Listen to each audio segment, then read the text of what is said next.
நீங்கள் பார்த்துக் கொண்டிருப்பது நியூஸ் 21 செய்திகள். தமிழ்நாடு செய்திகளை உடனுக்குடன் தெரிந்து கொள்ள நியூஸ் 21 செய்திகளை பாருங்கள். உண்மை, உழைப்பு, உயர்வு. கள்ளக்குறிச்சி மாவட்டம் சின்னசேலம் ஊராட்சி ஒன்றிய அலுவலகத்தில் சமூக நலன் மற்றும் மகளிர் உரிமை தொகை ஒருங்கிணைந்த குழந்தைகள் வளர்ச்சிப் பணிகள் திட்டத்தின் சார்பாக ஊட்டச்சத்து குறைபாடு உள்ள குழந்தைகள் மற்றும் ஊட்டச்சத்து மிகவும் குறைபாடு உள்ள குழந்தைகளுக்கு ஊட்டச்சத்து பெட்டகம் வழங்கும் விழா ஒன்றிய குழு தலைவர் மா சத்தியமூர்த்தி தலைமையிலும் ஒன்றிய குழு துணைத் தலைவர் அன்பு மணிமாறன் முன்னிலையிலும் நடைபெற்றது.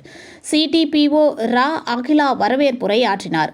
ஊட்டச்சத்து இல்லாத குழந்தைகளுக்கு நெய், பேரிச்சம்பழம், புரோட்டீன் பவுடர், சிறப்பு மக்கு, துண்டு, பூச்சி மாத்திரை, சத்து மாவு போன்றவற்றை உள்ளிட்ட 2068 ரூபாய் மதிப்புள்ள ஊட்டச்சத்து பெட்டகத்தை 438 குழந்தைகளுக்கு வழங்கி இதை குழந்தைகளுக்கு எப்படி கொடுக்க வேண்டும் என்று ஆலோசனைகளையும் வழங்கினார்கள்.